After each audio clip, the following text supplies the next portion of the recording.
This is Katie Bacchus, writer of episode 1003, The Four Guns. You're listening to the Blacklist Exposed on Golden Spiral Media.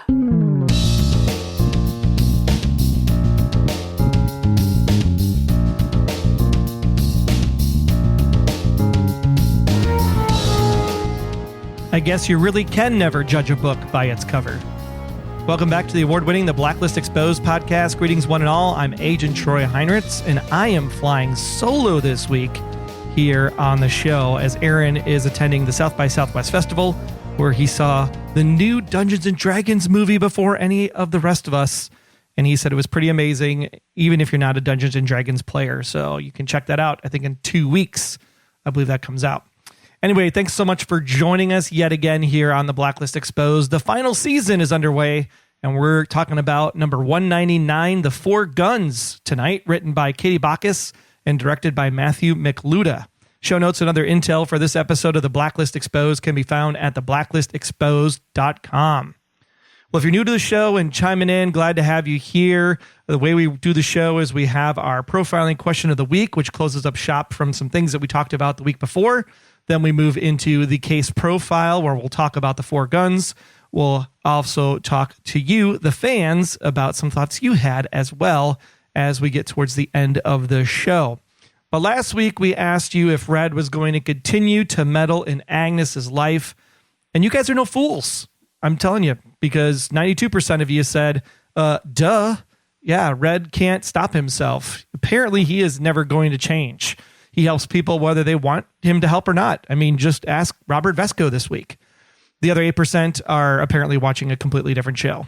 The big question for next week is, will we actually see Quinten Dodd again this season? Red had some fun putting a tracker on his watch to find his hideout, so I don't think Quinten Dodd is done helping out Red Reddington as we progress through this rest of the season. All right, well, let's restore liberty before we bleed out and get into this week's case profile.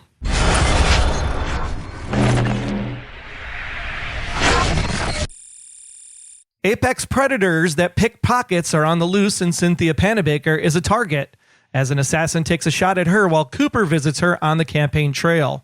It turns out that Secret Service found out a secret of their own. Their guns and radios had been swiped right off of their persons by the group known as the Four Guns, led by Quinten Dodd.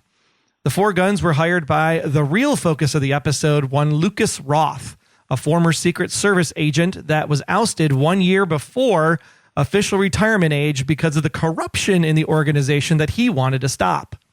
As like many blacklisters before him, Roth took things into his own hands to take down Agent Strickland, a man that put politics before duty.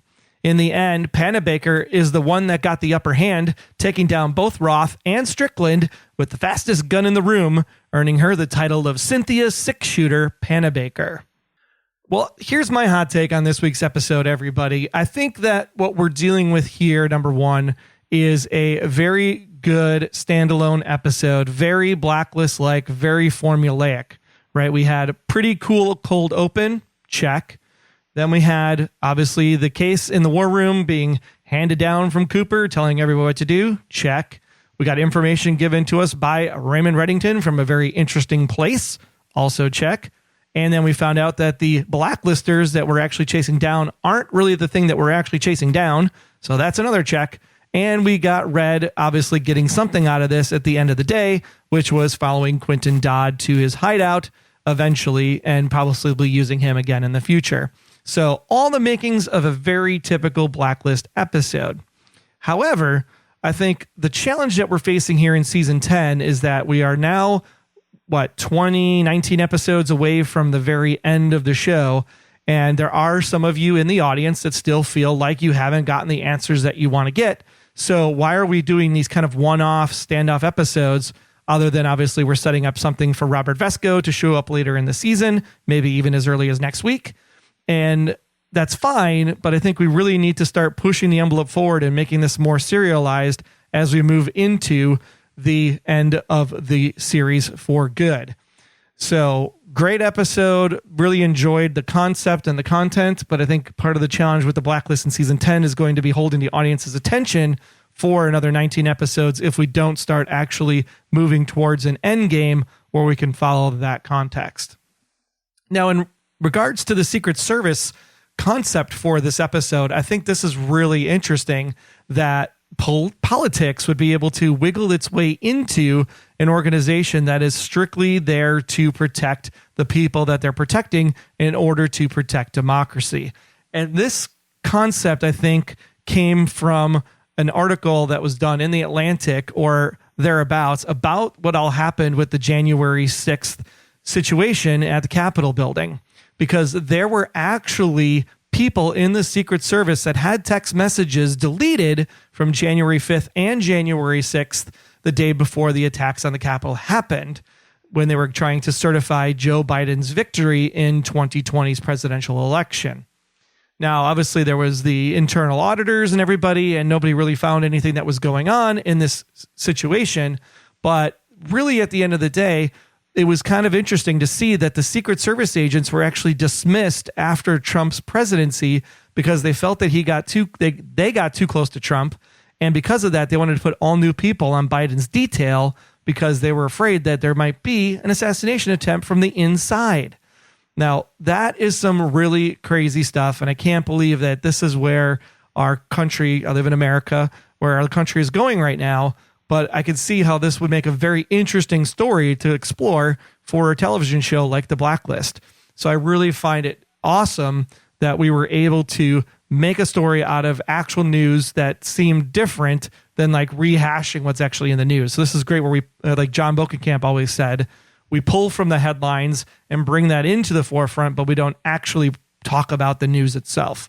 So we'll have a link to that article in the show notes over at theblacklistexposed.com. Really great read. Take a look at it. Let us know what you think in the comments. Hit us up on Facebook, Twitter, etc. What you all thought about this episode. And if you feel like there could be political corruption in something like the Secret Service. Overall, I think this is a great use again of someone who is trying to do good, but obviously doing it in the wrong way. And because of that, we had Lucas Roth, who put Panabaker's life in jeopardy, could have put other people's lives in jeopardy. He said he was a trained shooter, so trained marksman. So that's how he was able to take down the one agent, because he really wanted to, at the end of the day, get to the person that was behind this situation that they were trying to expose, which was Strickland recording Cynthia Panabaker's conversations and using them against her with her political opponent. I don't fault Roth for this move. I think when you are in a military situation, in a service situation where you literally take an oath, right? I mean, Marines, it's right, duty, corps, God, country. Like we've heard that all the time from a few good men. So this is a man who said, like, I'd be willing to die for the people that I protect in order to make sure that the great democracy of the United States were to continue at all costs. Even if he doesn't understand the person that he's protecting politically, friendship-wise, whatever, you're not supposed to get close. You're supposed to protect them at all costs. So that was his job, and he was just disgusted that people would disgrace the star, and then decided to be more vigilante-like and took matters into his own hands to get to Strickland. I love that at the end, Roth and Strickland and Panabaker were the ones that were all in the room, because obviously it was then contained and not blowing up in front of a public crowd like it was at the rally earlier on in the cold open of the episode. But in the end of the day, it was Panabaker that was able to take down two people at the same time. And I think that was really fantastic. I love episodes where Panabaker exists. I love the relationship between Panabaker and Cooper. It was nice to see Cooper in the cold open so that he could go ahead and show his support, right, as a civilian for Panabaker and their friendship. I know there's people that want to go ahead and ship Panabaker and Cooper, right? I don't know what you would call that. Would be Kua Baker? Like you'd coo it a little baby or something? I don't know. But you could come up with a name yourself if you want to. But overall, I thought great concept, was thoroughly enjoyed the episode. I really enjoyed the Four Guns. I really hope we see the Four Guns again this season, because I like the concept of them working together as a team in order to throw the distraction and not just be straight up pickpockets, but it all kind of worked in a concert and harmony as it moved through the episode. With that, we'll get into characters this week. And unfortunately, because of budgets and where they're at, there is no new music this week on the show. But if you want to hear all the great music on the playlist, including stuff from last week, you can hear that over on our playlists. We have one for Apple Music and Spotify, and you can get both of those playlists over on the website. The links to the playlists, not the playlists themselves, but the links to the playlists over at theblacklistexposed.com.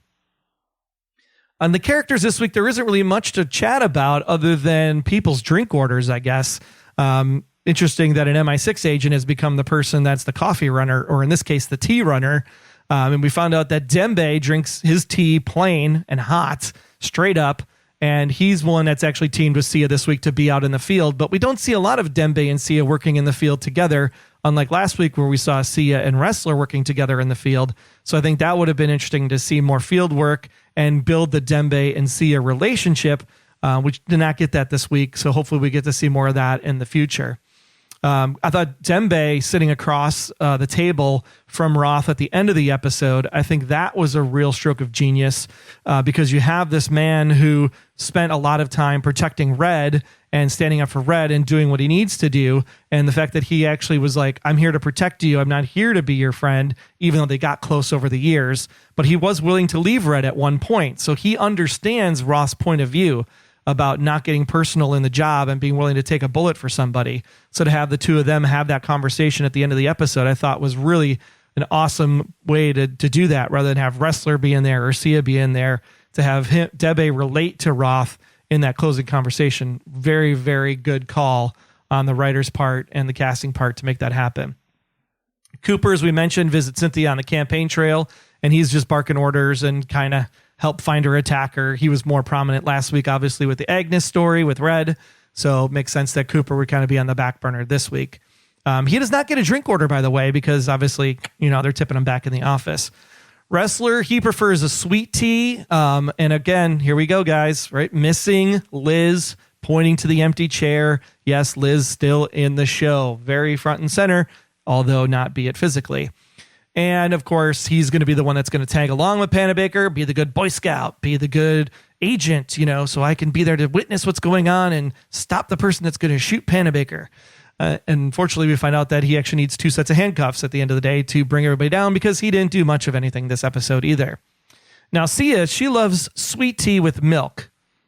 This one I have a hard time with, because it's like, I usually drink sweet tea, but my sweet tea is cold. So I don't know if sweet tea warm would actually be decent, because that's the only way I could understand putting milk in sweet tea, is if sweet tea was warm. I don't know if you guys have drinking sweet tea with milk. Let me know in the comments. Again, Facebook, Twitter, hit the group up, do it on the webpage, theblacklistexposed.com. I've never experienced sweet tea with milk, and I'm wondering if anybody can tell me what that tastes like, because that just sounds weird. But hey, she's British, right? Coming over from England. So she has a lot of milk and crumpets and all that fun stuff that you guys have with tea over in the UK. So maybe that's a thing in the UK and just not a thing in the States. I don't know. But she also has a very keen eye for men's watches and picks up right away that Dodd actually has a side hobby of actually stealing expensive watches from some hits, just so that he can feed his own vices, or practice his pickpocket skills without the rest of the 4 guns present. And this is actually an element of the episode that Red ends up exploiting for himself later on down the road. So let's talk about Red.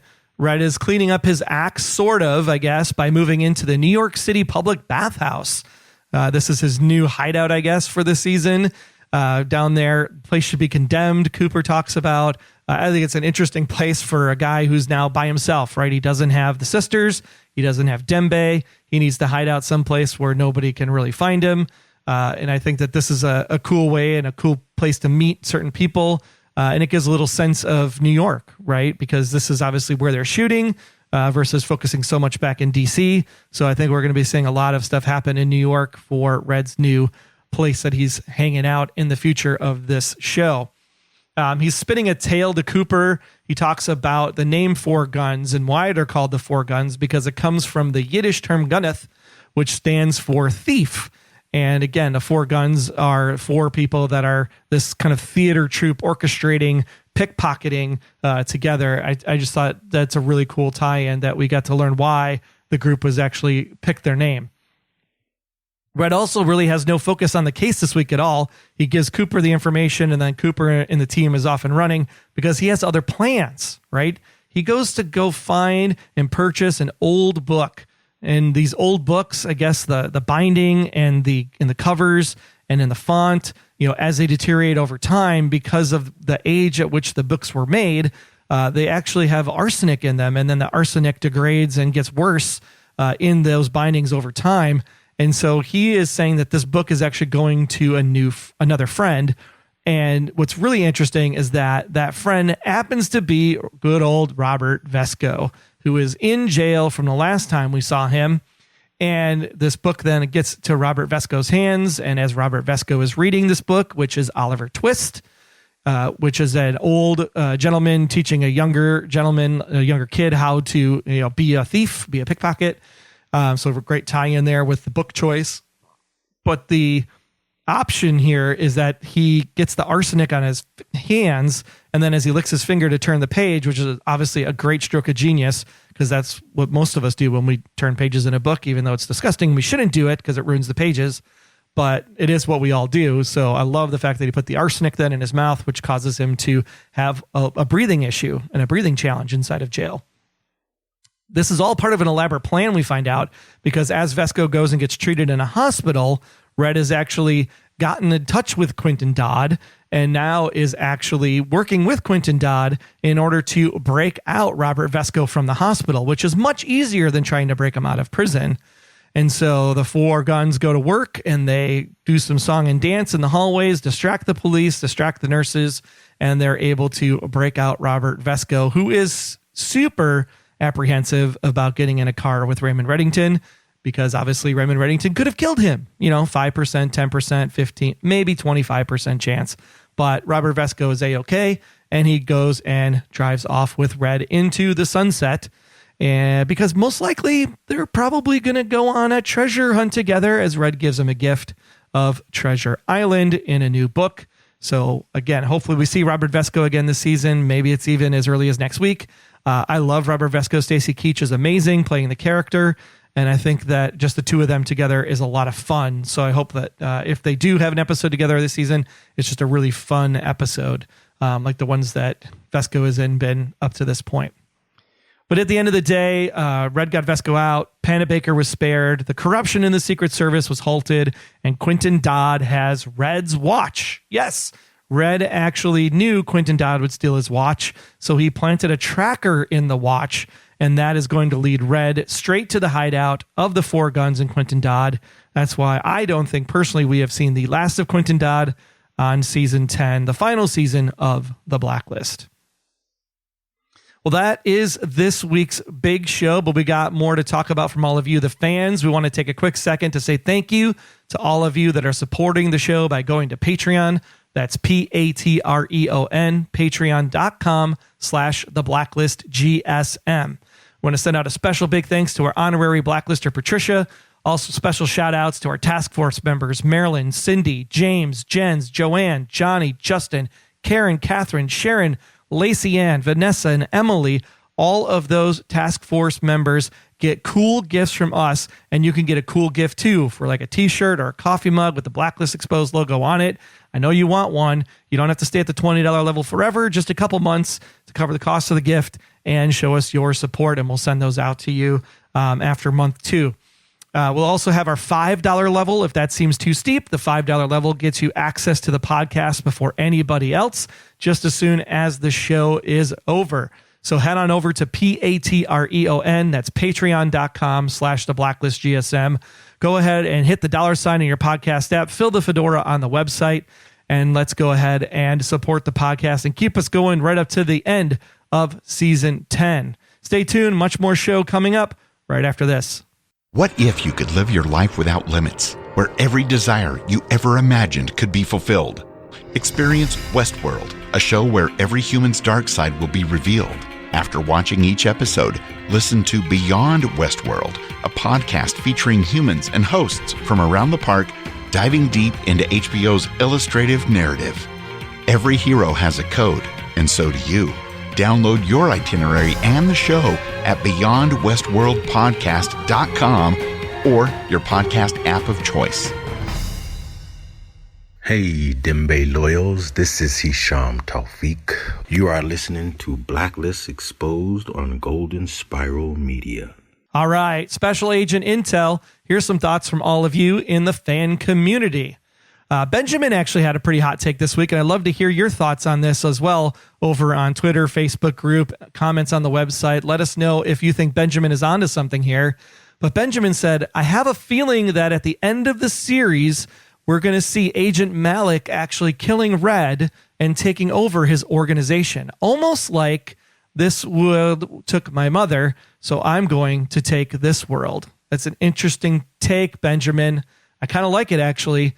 Agent Malik takes over the Blacklist and the organization of N13 because since her mother died, she's going to now take that away from Red as well. I love the take, Benjamin. Keep it up. Keep them coming. Good stuff. Dee Elliott also chimed back in about some misgivings that she had with Aaron and I last week, because she said that she was really surprised that Aaron and I didn't mention that even though Wrestler took as many punches to the face as he did, not only did his hair not move, but he didn't even have as much as a bloody lip when it was over, considering he told Cooper he would need dental work, but was completely okay. Anyways, great show, guys. Yeah, kind of missed that one, Dee. Thanks for pointing it out. Definitely something that needs to be looked at. We'll take it up with the team when we hear from them. Crusty Cowboy chimed in over on the YouTubes and said, hey, I think Red will die at the end of the season, whether it be by Wu Jing's hand, Wrestler's hand, or don't forget, there's this mysterious sickness that we haven't heard about since season 8. Apparently, whatever Red was doing in the off years, probably eating that goat breast or whatever is something that's part of his diet is helping him be all healed up there, Crusty Cowboy. We'll see what happens if the illness comes back into play at all. And then finally from Traveling Slim, he mentioned about the poker last week. Traveling Slim said, as an avid poker player, little disappointed in the obvious continuity error during Sia's audition. When she had King Queen, the camera showed the flop, the first 3 cards having King Jack 8. But when they pan out at the river, the last card that comes up, the flops showed King 7-3. Now, I get that it's just one episode of a network TV show, so whatever, but it seemed like a pretty visible mistake when the whole episode had poker at its center. Would it have been pretty neat to see a pro also playing poker in this episode, like having a cameo, like Phil Hellmuth or somebody to do the trash talking? I mean, I'm just a poker guy, so I say some poker terms. I say play with chips in a pro way. I think all of that would have made a really great addition to the episode. But hey, quarterbacking after the show's over, totally get it. But yeah, I noticed that same thing after I rewatched that Traveling Slim after we record the podcast, the King Jack 8 versus the King 7-3 continuity error. It happens, but yeah, being that it was focused on poker, probably should have caught that one. But thanks for pointing it out. And thanks so much for all of your feedback. Again, you can give us all the feedback in our Facebook group, over on Twitter at the Blacklist GSM. You can go ahead and throw it in on the website. Just use the feedback form. We'd love to hear from you. Well, that'll do it from this discussion for the 4 guns here on the Blacklist Exposed. So please tell your friends that you really want Aaron back. I know this is a shorter episode. You get 20 minutes of me, 20 minutes of Aaron, so you're only getting 25 minutes of me. But make sure you let them know that the Blacklist Exposed has been here all 10 seasons, and we're covering it up to the very last minute. So you're going to want to be here at the end, listening to how it all comes to a conclusion. So tell your friend, your enemy, your neighbor, and recommend the Blacklist Exposed podcast. All the case profiles from all 10 seasons can be found at theblacklistexposed.com. And of course, listen to us everywhere great podcasts can be heard. And then you can follow Aaron and all the things that he was doing over there at South by Southwest over at Aaron Smirks on Twitter. You can follow me on Twitter. I am at Troy Heinrichs, and together we are at the Blacklist GSM. If you also want to make sure you follow at Buy Popcorn. At Buy Popcorn is our show for the Hollywood Outsider, where we do talk about movies and TVs every single week on Wednesday mornings. Also has a Patreon. You can go to that too, patreon.com/The Hollywood Outsider. But you're definitely going to want to hear about all the things that are coming up in movies when Aaron returns from South by Southwest here next week. Big thanks for listening. Don't forget to answer our profiling question. Will we see Quinten Dodd again this season? Do you have an over-under on this? What do you think? 80-20, 70-30? Let us know your thoughts at the Blacklist GSM. Hit us up on the website, in the Facebook group, and we'll see you next week when Aaron returns. Take care, everybody. Until next time, I'm Agent Troy Heinrichs. That's at Troy Heinrichs on Twitter. And if you want to learn more about me, just visit, about.me/Troy Heinrichs. And I'm Agent Aaron Peterson. You can hear me talking about movies and TV on the Hollywood Outsider podcast, as well as Remake This Movie Right.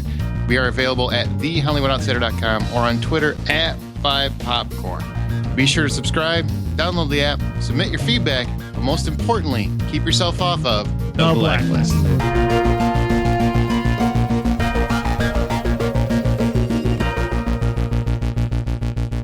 The Blacklist Exposed is a Golden Spiral Media production. Find more of our great podcasts at goldenspiralmedia.com/podcasts.